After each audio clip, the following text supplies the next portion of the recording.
তুমি কালকে 100 টাকা ইনকাম করার ট্রাই করো, ঠিক আছে? তুমি বুঝতে পারবা যে এটা কতটা পেইনফুল। তোমার বাপ যে তোমারে এমনি খাওয়াই পালে বড় করছে, মনে রাখতে হবে যখন অভাব দরজা খুলে ঢুকবে, প্রেম ভালোবাসা জান্নাত দিয়ে পালায় যাবে। বাস্তবতা হলো ক্যারিয়ার, বছরে 10 বছরে একদিন দেখা হবে না, এবং অনেক মানুষজন বন্ধুদের মধ্যে অনেকে ব্যাকস্ট্যাপ করবে। তোমার জীবনে সবচেয়ে বড় বড় আঘাতগুলো বন্ধুদের সাইড থেকে আসবে, ঠিক আছে? আমার বাপ বলতে যে আরে পুরুষ মানুষের চেহারা লাগে না, ছেলে মানুষের কিসের চেহারা লাগে না, চেহারা লাইফে ওরকম একটা ইম্পর্টেন্ট না। পুরুষ মানুষের শিক্ষা ইম্পর্টেন্ট, ক্যারিয়ার ইম্পর্টেন্ট, টাকা পয়সা ইম্পর্টেন্ট। তখন মনে হতো কেন চেহারা লাগবে না, লাগতো মনে হতো মিথ্যা কথা, ভ্রান্ত কথা, তাদের সাথে আমি অপোজ করতাম, তাদের সাথে আমি ঝগড়া করতাম। বাট এখন একটু বয়স হওয়ার পরে আমি সেই কথাগুলো রিয়েলাইজ করি যে প্রত্যেকটা লাইন তাদের ট্রু ছিল, এবং এখন হয়তো আমি ঠকে শিখছি। তো এই জন্য আমাকে যেহেতু তোমরা অনেকে ছোট ভাই বোন অনেকে আমাকে বড় ভাইয়ের মতো মানো, আমার ভিডিও দেখো, আমার মনে হয় তোমাদের উদ্দেশ্যে কথাগুলো জানা রাখা উচিত। কারণ তুমি যত দ্রুত এই জিনিসগুলো রিয়েলাইজেশন করবা, যত দ্রুত এগুলো বুঝবা, তত তোমার জন্য ভালো। প্রথম যে রিয়েলাইজেশনটা, আমার বাপ মা আজীবন বলতো যে বন্ধু বান্ধব কোনো কাজের না, বন্ধু বান্ধবের পিছনে টাইম ওয়েস্ট করাও কোনো কাজের না, এগুলো থাকবে না, এগুলো টিকে না, এগুলো সম্পর্ক খুবই মেকি। বাস্তবতা হইলে একটা সময় বন্ধু পুরো পৃথিবী একদিকে, তোরা অন্যদিকে, এই টাইপের বন্ধু জীবনে খুবই কম, হাতে গোনা 1 থেকে 2 জন। এবং যখন এট সাম এজ মোটামুটি ভার্সিটি গ্রাজুয়েট বা 3rd ইয়ার 4th ইয়ার থেকেই সেপারেট হয়ে যাবা তোমরা, ঠিক আছে? প্রত্যেকের ক্যারিয়ার লাইনে যাবে, প্রত্যেকের বিয়ে হবে, প্রত্যেকের চাকরি থাকবে, বছরে 10 বছরে একদিন দেখা হবে না, এবং অনেক মানুষজন বন্ধুদের মধ্যে অনেকে ব্যাকস্ট্যাপ করবে। তোমার জীবনে সবচেয়ে বড় বড় আঘাতগুলো বন্ধুদের সাইড থেকে আসবে, ঠিক আছে? তো ভালো বন্ধু জীবনে খুব কম, হয়তো 1 থেকে 2 জন, হ্যাঁ 15 জন বন্ধু যদি তোমার ভালো বন্ধু হয়, তার মানে তোমার একজনও বন্ধু না। তো একটাই সামারি, সেটা হলো যত সময় যাবে তত বুঝবা যে বন্ধুত্ব বা বন্ধুর সাথে আড্ডা দাও, বন্ধুর জন্য টাইম ওয়েস্ট করা, বন্ধুর জন্য জীবন দিয়ে দেবে, এগুলা সিনেমা বা ফেসবুকে ভালো শোনায়, রিয়েল লাইফে এগুলা কোনো কিছু কাজ করে না।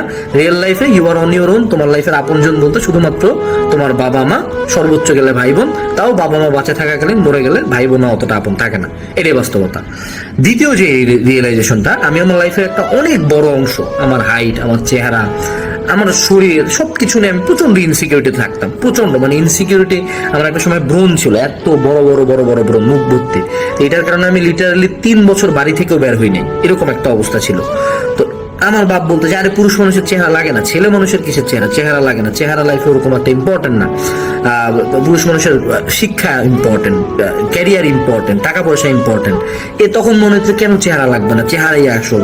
ওই সময় বিভিন্ন মডেল হ্যান ত্যান বিভিন্ন মানুষজন দেখতাম, আরে কি চেহারা, তাই না? এখন যত সময় যাচ্ছে, যত বুঝতেছি, যত ক্যারিয়ার লাইনে আগাচ্ছি, যত টাকা পয়সা ইনকাম এইসবের দিকে যাচ্ছে, হ্যাঁ তুমি বুঝবা যে পুরুষ মানুষের আসলে চেহারা লাগে না। সত্য কথা এটা। আনলেস তুমি চেহারা দিয়ে কামাও, unless you are model or a নায়ক, anything that involves your face, এর বাইরে কোনো পুরুষ মানুষের পরিচয় তার চেহারার কারণে হয় না, ঠিক আছে?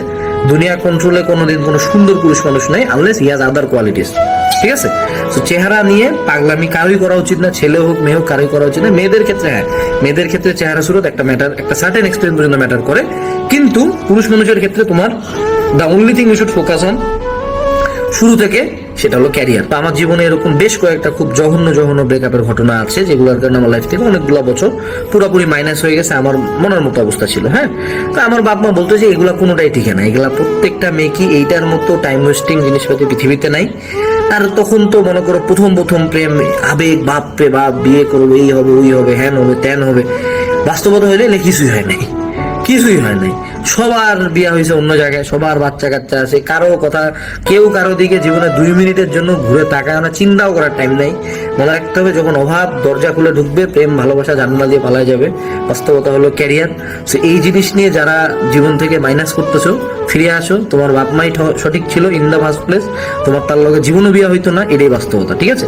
এটা যত জলদি বুঝবা তত ভালো। 3টা পয়েন্ট গেল। চতুর্থ যে পয়েন্টটা, সেটা হলো যে আমাদের টাকা পয়সার ব্যাপারটা। হ্যাঁ, সো বাবা মার সাইড থেকে সর্বোচ্চ বলা হয়তো সবসময় বলতো যে লাইফে টাকা পয়সা অনেক ইম্পর্টেন্ট, এটা কামাইতে হবে।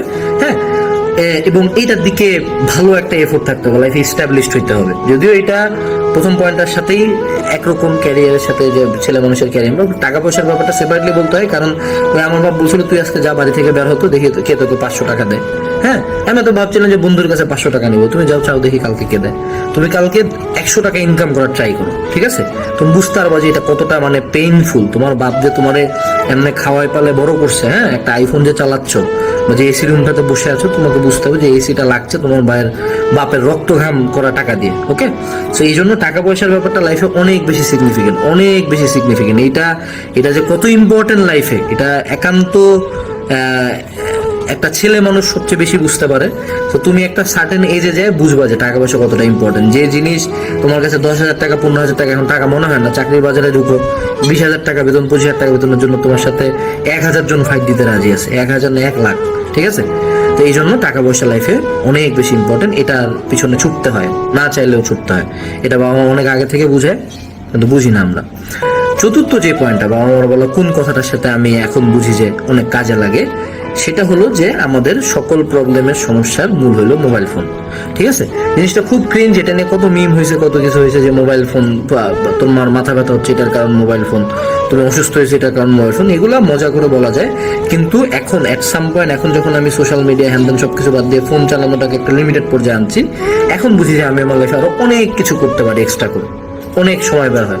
ফোন কতটা খারাপ জিনিস এটা ফোন একবার বাদ দিলে বুঝবা, ফোন চালানো একবার কমাই দিলে বুঝবা। যে এখনই যে স্ক্রল করতে করতে খুব ভালো লাগতেছে, লাইফে যখন 2-3 বার কট খেয়ে যাবে, ধরা খেয়ে যাবা, তখন বুঝবা যে ফোনটা তোমার কতটা বাজে ছিল। সো মোবাইল ফোন আসলেই তোমার লাইফের অনেক সমস্যার মেইন রিজন। তুমি জাস্ট তোমার ফোনের ওয়াচ টাইম বা ফোনের যে স্ক্রিন টাইমটা কমাও, 16 ঘন্টা থাকলে এটাকে 8 ঘন্টায় আনো, তুমি দেখো তোমার লাইফে বেশ কিছু ড্রাস্টিক্যাল ইমপ্রুভমেন্ট আসবে, ঠিক আছে?